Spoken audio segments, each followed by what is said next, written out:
Hey everyone, welcome to the Deep Dive. Today we're unpacking a fascinating look at one of the most iconic figures of the 20th century, Princess Diana. But we're not doing a traditional biography here. We're diving into a book called Dianaworld, which isn't just about who she was, but more about how she was seen, felt, and interpreted by people all over the world, often people who never even met her. That's right. This source material is less a timeline of her life and, well, much more a cultural analysis. It explores how her reputation wasn't just shaped by her actions, but by her connections, real or perceived, with various communities and individuals. It really highlights the impact she had, becoming this incredibly vital, sometimes controversial presence in people's lives globally. The book digs into her relationship with British identity, her worldwide resonance, and the hugely diverse ways her persona was understood. Yeah, and what I found so compelling in Dianaworld right from the start is this inherent tension. How could someone be presented as the epitome of British royalty, yet be seen, particularly in America, as embodying something almost distinctly American? Or the paradox of a public figure so constantly seen, splashed across every newspaper and TV screen, yet whose true voice was often unheard, whose very public emotional displays seem to, fly in the face of traditional British reserve. It's a social and cultural analysis, and it really makes you think differently about fame. It was, well, a dense read in parts, but the insights it pulled out were genuinely surprising. Absolutely. The book starts by zeroing in on something you might overlook in a standard royal history. Diana's identity wasn't solely defined by marrying Charles. Her Spencerness, her ancient aristocratic lineage, was presented as hugely significant. The source makes a strong case that the Spencer name wasn't just a footnote. It was like a source of immense pride for her. It was. And this isn't just about snobbery. It gave her a unique position. According to the book, this background allowed her to navigate different social strata in ways her parents' generation simply couldn't. There was this centuries-old good Spencer's myth, a reputation for being admirable, modest do-gooders. But the book contrasts this with a more recent narrative, a myth of sadness and tragedy attached to the family, with Diana unfortunately becoming its most famous and tragic figure. And the book ties this directly to her own childhood experiences, doesn't it? Particularly the painful reality of her parents' divorce. Precisely. The source gives the poignant example of Lady Margaret Douglas Home's childhood at Althorpe, the Spencer estate. Even with all that privilege, her memoir describes a melancholy, almost gothic atmosphere, feeling lost in a vast house, distant family. And Diana's brother, Charles, setting the scene for Margaret's memoir, speaks of a childhood defined by the sadness of her motherless state, with her broken father tragically looming in the background. Diana herself had vivid memories of her brother crying for their absent mother. This aristocratic context, steeped in personal sorrow, formed a crucial layer of her public story. It's a stark picture, this deep-rooted aristocratic world meeting the realities of a rapidly changing post-war Britain. And the timing was key. The book notes that this was an era when the imperfections and struggles of even the grandest families became material for mass consumption. Upper-class figures were fair game for satire, and divorces among the establishment drew huge public interest. Diana entered the royal family at a time when the lines between different social classes felt, well, closer. The source argues this allowed her to draw on aspects of her personal life, the childhood turmoil, but also her genuine love for pop music, soap operas, Hollywood films, to project a kind of classlessness that felt revolutionary for a royal. That ties into another fascinating thread the book pulls on, the idea of her Britishness. It seems the very definition of royal Britishness was shifting then. Historically, British royals were deeply intertwined with continental European dynasties. Think Queen Victoria, the grandmother of Europe. But by the late 20th century, with European monarchies diminished, marrying British became the norm. Post-Empire, the Windsors became symbols of a more insular British identity, even while often being seen by the public as, well, a bunch of Germans. Right. And Diana, the book suggests, was the anomaly in this new pattern. Exactly. She was positioned, almost calculatedly, as embodying British blood.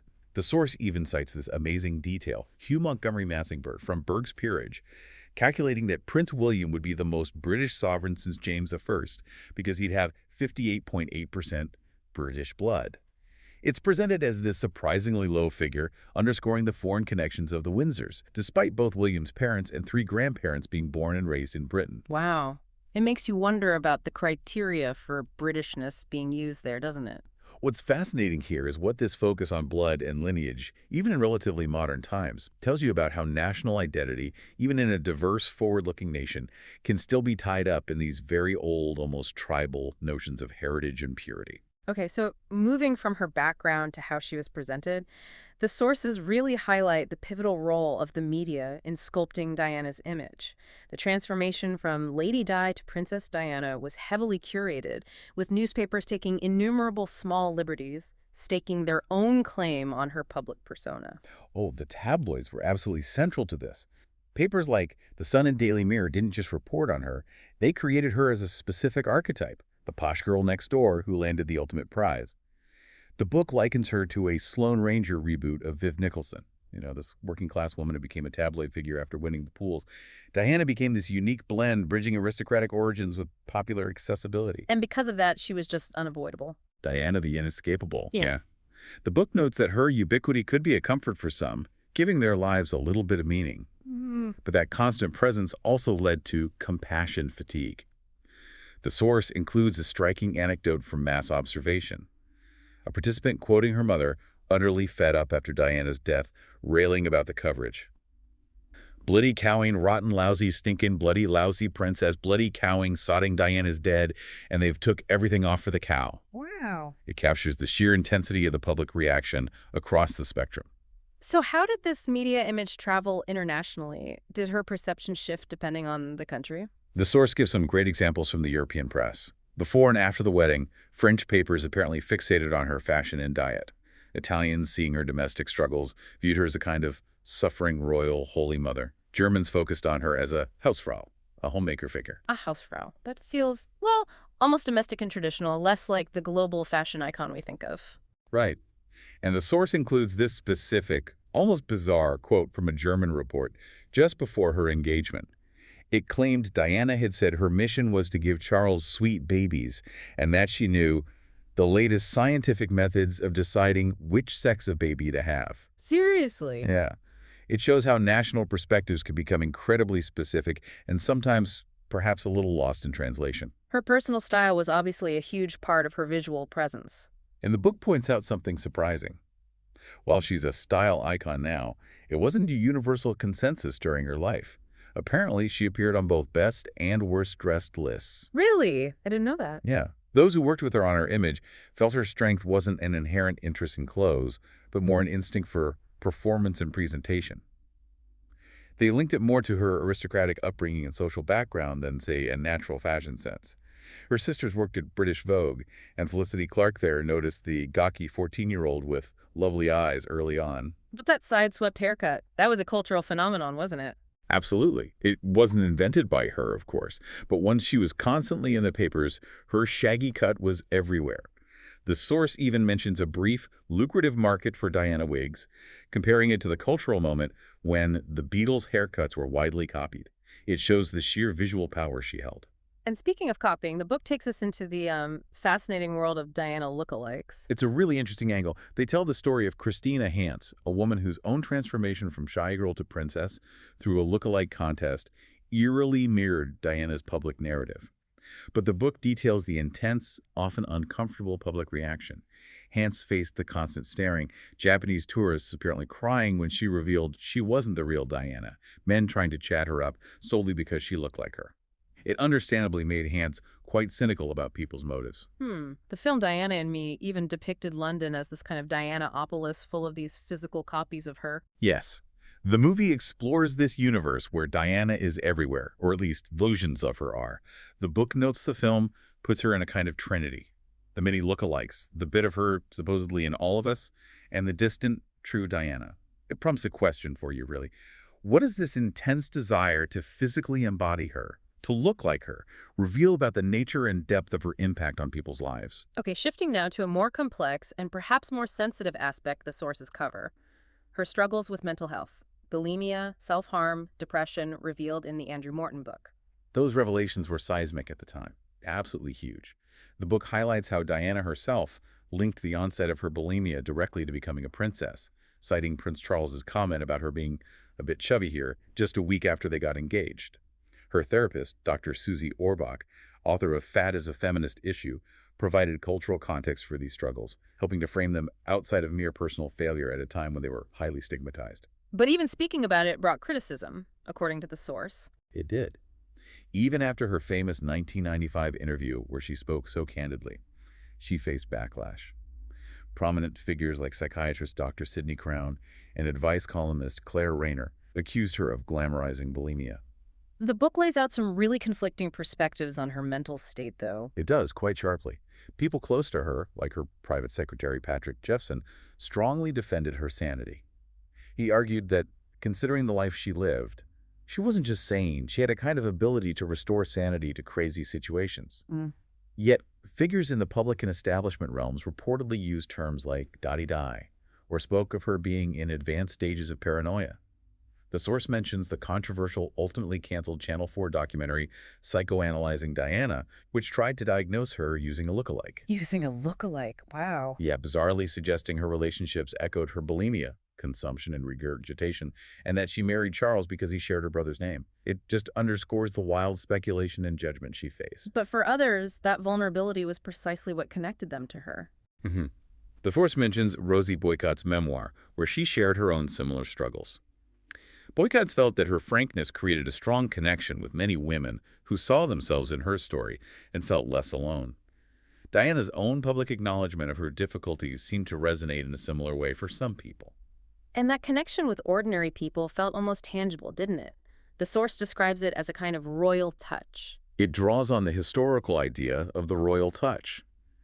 The belief monarchs could heal scrofula, mimicking Christ's touch. While that ceremony ended long ago, the impulse for physical connection remained. The royal walkabout allows for handshakes, but Diana was notable as the first royal woman to do them without gloves, offering skin-on-skin contact that amplified the feeling of intimacy. The book captures the atmosphere during walkabouts, like the famous Australia visit in 1983, describing it as somewhere between Christ among the multitudes and Beatlemania. And her willingness to show emotion, especially crying publicly, felt like another layer of that connection. It was a radical departure from the traditional British stiff upper lip. The source explains how historical factors, the rise of empire, the shock of the French Revolution, made emotional expression seem not just un-British, but actively anti-British, a threat to national strength. Diana crying publicly was seen by some as a link back to a more open pre-imperial past, or for others, a signpost to a more emotionally expressive future Britain. For some, this was terrifying. The book shares an anecdote from The Guardian about an 84-year-old man genuinely distressed by being spontaneously hugged by a mourner after Diana's death. Oh, my goodness. And a mass observation, quote, highlights the British paradox. People don't touch their own families much, but Diana could get away with it. So her emotional displays weren't necessarily seen as a sign of weakness, but almost strategic, part of her public role. The sources suggest her focus on the caring angle, her public displays of empathy, wasn't simply cynical. Alistair Campbell, who knew her, saw it as necessary pragmatism in a brutal media world, but also described it as her work, using her platform to support causes that lacked attention and to genuinely make people feel better. Right. Okay, circling back to that initial puzzle we mentioned, the book delves quite deeply into her global appeal, particularly this perception of her Americanness. Yes, her first official U.S. visit in 1985 was crucial. The book argues it solidified her as a new character type, the American princess, somehow untethered from the British crown. That famous dance with John Travolta at the White House with President Reagan watching wasn't just a fairy tale moment. It instantly transformed her into an American celebrity, embraced by Hollywood royalty. Americans saw her fulfilling their ideal of royalty, someone who radiates warmth and love, a stark contrast to King George III, with a revolution accused of failing to love his people. And this even extended to seeing her as embodying the American dream, is that right? Yes. Hyman Roberts, who documented her Palm Beach visit, is quoted explicitly stating she personified the American dream by emerging from relative obscurity, overcoming adversity, and becoming a superstar. Even a co-host of the U.S.-based Royally Obsessed podcast is quoted finding her trailblazing style and willingness to show emotion felt very American. The book includes satirical examples like the recent Spencer film depicting her taking her sons to KFC. Right, I remember that scene. Or a novel where she works at McDonald's in California. These, while humorously exaggerated, highlight the feeling among some American admirers that her true self or greatest potential could only be realized in the USA. Another, perhaps unexpected status the book discusses is her becoming a gay icon. The sources explore this connection, suggesting she did the work for the community, particularly through her activism and allyship around high baits. She was seen by many as embodying defiance, radical honesty, and bravery. Paul Gomicini, a broadcaster, drew an analogy to David Bowie, taking ideas from the margins and bringing them mainstream. Diana wasn't necessarily originating new ideas, but her immense charisma gave powerful reach to messages like, HIV does not make people dangerous to know. You can shake their hands and give them a hug. This echoed messages activists have been saying for years, but her platform amplified them. But the book also shows this status wasn't universally accepted within the community, which I found interesting. That's right. The Pink Paper, a gay publication, reflected this nuance. Some felt a deep, almost spiritual identification with her and saw her as fighting their corner. Others questioned her inclusion on lists of important gay figures, asking, quite directly, the Princess of Wales, what has she done? This was published just days before her death. Wow, timing. Yeah, it shows the complexity and sometimes conflicting ways a public figure is claimed by a community. Finally, the book looks at the aftermath of her death and the enduring narratives and myths, particularly the mass mourning. The book details Diana Week, capturing the atmosphere and the conflicting interpretations of the public's open grief, contrasted with the perceived stoicism of the princes walking behind the coffin. It points out the British paradox of weeping over the stiff upper lip, crying at people not crying. And the attempts to create lasting memorials. How do they go? Well, some were more successful than others. The source mentions the sculptor Houston's ill-fated bust, which a local paper generously called a bust, but the Daily Mirror, less kindly, said looked more like football pundit Jimmy Hill than Diana. Oh, dear. Yeah, and the thrushes nesting in its ear didn't help its image. There were also attempts by groups like the Diana Circle to petition for a more prominent statue, but their efforts failed. And then, of course, the pervasive conspiracy theories. Oh yeah, the source maps out the impressive array of theories that emerged, from establishment cover-ups and ordered hits with polls showing significant public belief in these, to blaming specific institutions like MI6 or the CIA. It details how these were aired on shows like Diana Conspiracies, which included outlandish claims like her being a descendant of Jesus or that psychological techniques were used on the driver.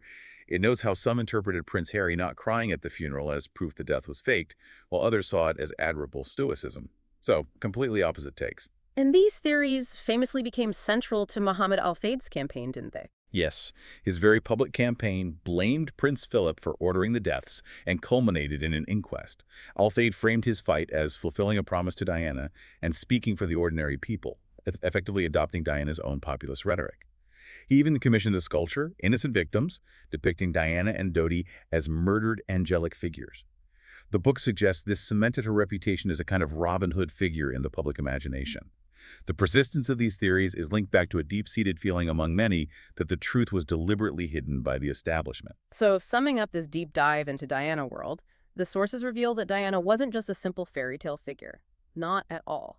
The book portrays her as a complex person who became this incredible screen onto which millions projected hugely diverse, often conflicting, ideas about class, identity, emotion, and even national character. Her story, as interpreted through this lens, became a focal point for broader societal conversations about mental health stigma, the ethics of media intrusion, and the evolving role of the monarchy itself.